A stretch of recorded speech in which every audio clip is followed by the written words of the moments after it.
आप सभी को मैं अपने यूट्यूब चैनल की इस वीडियो में स्वागत करता हूं। आज हम बात करेंगे क्लास 10th का ट्रिग्मेटिक रेशियो। जो इसके पहले मैंने वीडियो में आपको वहाँ पे बताया था कि हम लोग 30 डिग्री और 60 डिग्री और 45 डिग्री के लिए हम लोग ट्रिग्मेटिक रेशियो कैसे फाइंड आउट करेंगे, है ना। वहाँ पे मैंने वैल्यू भी बताया था। और आज हम इस वीडियो में हम लोग उससे रिलेटेड जो एग्ज़ाम में जो क्वेश्चन बनेगा उस क्वेश्चन को हम लोग यहाँ पर समझेंगे, जो आपके एग्ज़ाम के लिए जो 10th बोर्ड का एग्ज़ाम होगा उसके लिए बहुत महत्वपूर्ण क्वेश्चन होगा।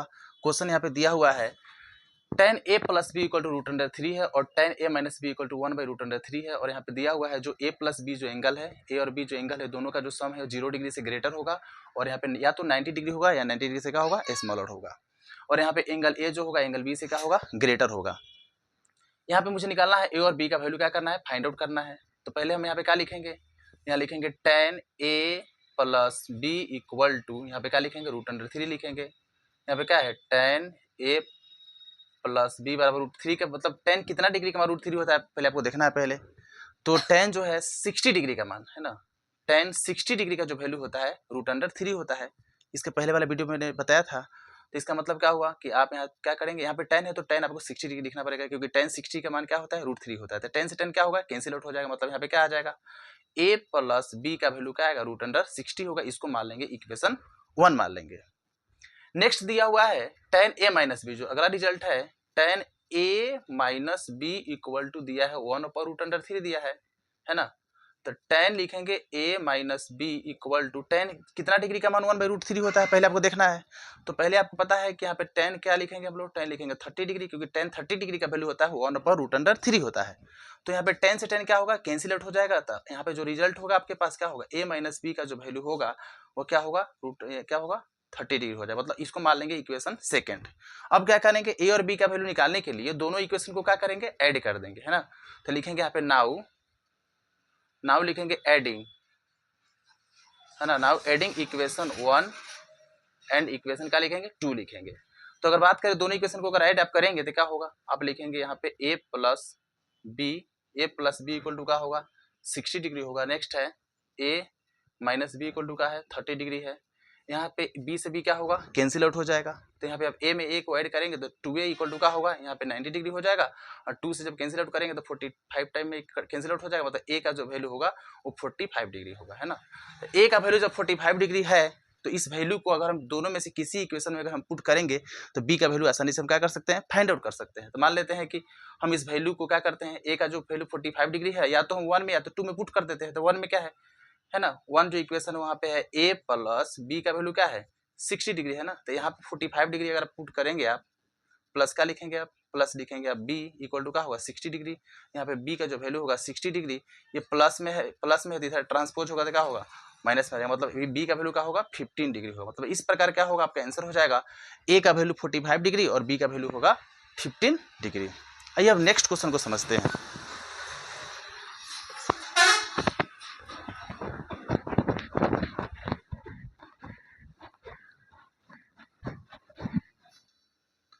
नेक्स्ट क्वेश्चन दिया हुआ है sine a equal to root under 3/2 है। तो कह रहा है क्वेश्चन में find cos a sine b and tan b का वैल्यू क्या करना है, आपको फाइंड आउट करना है ना।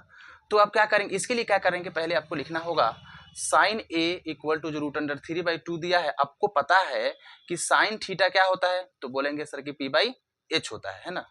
तो यहाँ पे आपको देखना है कि यहाँ पे a है, यहाँ पे थीटा दिया है, तो इससे कंफ्यूजन होने की कोई जरूरत नहीं है। आपको क्या करना पड़ेगा, तो पहले आपको एक राइट एंगल ट्रायंगल क्या करना पड़ेगा, आपको फॉर्म करना पड़ेगा, है ना। इस प्रकार जब भी क्वेश्चन मिलेगा तो आपको राइट एंगल ट्रायंगल क्या करना है, फॉर्म करना है। तो आपको पता है कि ट्रिग्मेटिक रेशियो जब हम निकालेंगे ना, तो या तो हम निकालते हैं ना एक्यूट एंगल के लिए निकलता है ट्रिग्मेटिक रेशियोज।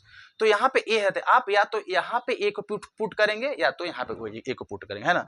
इस 90 डिग्री के प्लेस पे कभी भी आप ए को पुट नहीं कर सकते हैं। जिस तरह का जो क्वेश्चन में जो दिया गया है उस सिचुएशन के अनुसार जो है ए को एक्यूट एंगल माना गया है ना। और एक्यूट एंगल के लिए निकलता है ट्रिग्मेटिक रेशियो, जिसका मतलब क्या है, ए को आप यहाँ पे पुट करेंगे और आपको निकालना है साइन बी भी निकालना है, ये भी ध्यान देना है। तो बी को आपको यहाँ पे रखना पड़ेगा, है ना।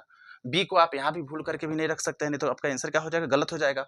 आप यहाँ पे सी को पुट करेंगे, क्योंकि ट्रिग्मेट्री रेशियो जो होता है वो एक्यूट एंगल के लिए निकलता है, आपको पता है।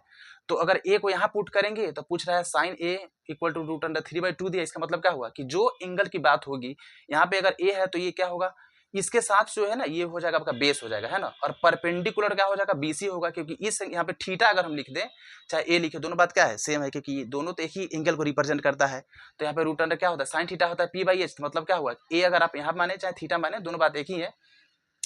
तो रूट अंडर 3 की बात करें तो ए बीसी क्या होगा, रूट अंडर 3 होगा, क्योंकि साइन थीटा होता है p/h। तो p का वैल्यू यहाँ पे क्या है आपको, आपका रूट अंडर 3 है, और h का वैल्यू क्या है आपका 2 है। अब बात है कि हम यहाँ पे मुझे क्या निकालना है, AC का लेंथ निकालना है। तो भाई पाइथागोरस थ्योरम के द्वारा आप जानते हैं, क्या जानते हैं कि h स्क्वायर इक्वल टू क्या होता है, p स्क्वायर प्लस क्या होता है, b स्क्वायर होता है ना। तो यहाँ पे बात करें तो h का जो वैल्यू है क्या दिया हुआ है, 2 दिया है ना। तो आप यहाँ पे लिखेंगे 2 का स्क्वायर इक्वल टू p का वैल्यू क्या दिया है, रूट अंडर 3 दिया है, तो आप लिखेंगे रूट अंडर 3 का स्क्वायर लिखेंगे और प्लस b का स्क्वायर। 2 का स्क्वायर क्या होगा, 4 इक्वल टू स्क्वायर से रूट कैंसिल हो जाएगा, यहाँ पे 3 होगा प्लस क्या होगा, b स्क्वायर होगा, है ना। तो यहाँ पे आप क्या होगा, B square equal to 3 transpose होगा 3 का, तो क्या होगा 4 माइनस क्या हो जाएगा 3 हो जाएगा। मतलब बी स्क्वायर इक्वल टू क्या होगा 1, स्क्वायर रिमूव होगा तो रूट क्या करेगा, कवर करेगा, मतलब बी का वैल्यू क्या होगा 1, मतलब बी का जो वैल्यू होगा वो 1 हो जाएगा। अब आपको निकालना क्या, फाइंड आउट क्या करना है, कॉसे निकालना है। तो कॉसे अगर आपको फाइंड आउट करना है तो आपको ध्यान देना है, कॉस ए, यहाँ पे इस एंगल के लिए बात हो रही है ना। तो कॉस थीटा होता है b/h, मतलब b क्या हो जाएगा, बेस कौन हो जाएगा, ac हो जाएगा। आप यहाँ पे ac लिख दीजिए, है ना। b और h का वैल्यू क्या होगा, h को क्या लिखेंगे हम यहाँ पे लिख देंगे ab लिख देंगे, है ना, क्योंकि cos थीटा क्या होता है b/h होता है। और आप इस एंगल के लिए निकालिएगा तो बेस तो यही कहलाएगा ना। तो b/h का मतलब क्या होगा, ac हो जाएगा बेस, और इसका ab क्या होगा, h का वैल्यू हो जाएगा। अब यहाँ बात करें AC का लेंथ कितना है, तो AC का लेंथ 1 है और AB का लेंथ क्या है 2 है, मतलब क्या होगा cos A का जो वैल्यू होगा 1 अपन क्या हो जाएगा 2 हो जाएगा। नेक्स्ट क्वेश्चन है कि sin B क्या होगा। अब sin B की अगर हम बात करें, अगर मान लेते हैं हम लोग बात करते हैं कि साइन बी की बात करें, अगर हम साइन बी की बात करें तो आप लिखेंगे साइन बी, है ना। साइन बी के लिए निकालना है, ट्रिग्नोमेट्रिक रेशियो निकालना है। अब यहाँ पे आपको ध्यान क्या देना है कि ये बी की बात हो रही है ना, तो ये बीसी क्या हो जाएगा, आपका बेस हो जाएगा, क्योंकि जो एंगल यहाँ पे दिया हुआ रहेगा उस एंगल के साथ ये जो साइड है ना ये बेस हो जाएगा। ये बात आपको ध्यान देना है। तो अब हम बात करते हैं साइन थीटा होता है p/h, तो p क्या होगा, प्रश्न है कि p क्या होगा। तो इस एंगल के लिए बात होगा तो ये होगा बेस, ये होगा परपेंडिकुलर, मतलब p/h होता है। तो p का वैल्यू क्या हो जाएगा, यहाँ पे हो जाएगा ac, और h का वैल्यू क्या हो जाएगा ab हो जाएगा, है ना। तो ac का लेंथ क्या हो जाएगा 1 होगा, और ab का लेंथ क्या होगा 2, मतलब साइन b का जो वैल्यू होगा ये भी 1/2 होगा। नेक्स्ट है tan b निकालना है आपको, है ना। tan b अगर फाइंड आउट करना है तो tan थीटा आपको पता है कि tan थीटा क्या होता है, तो आप बोलेंगे सर कि p/b होता है। तो b है ना, तो इस वर्टेक्स के निकाला है ना, इस एंगल के निकाला है ट्रिग्नोमेट्रिक रेशियोज, तो इसका मतलब क्या हुआ tan थीटा होता है p/b।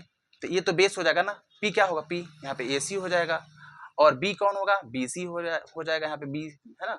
तो AC का लेंथ क्या है, AC का लेंथ बोलेंगे कि सर यहाँ पे 1 है, और BC का लेंथ क्या है √3 है, मतलब क्या होगा tan B का जो वैल्यू होगा 1/√3 होगा, है ना। तो इस प्रकार मैंने इस वीडियो में क्या किया है, आपको कुछ महत्वपूर्ण क्वेश्चन जो आपके बोर्ड के एग्जाम में जो क्वेश्चन बार बार रिपीट होता है, बार बार पूछा जाता है, उसको मैंने यहाँ पे समझाने का क्या किया है, प्रयास किया है। अगर ये वीडियो आपको पसंद अगर आए तो चैनल को सब्सक्राइब और वीडियो को लाइक जरूर करें।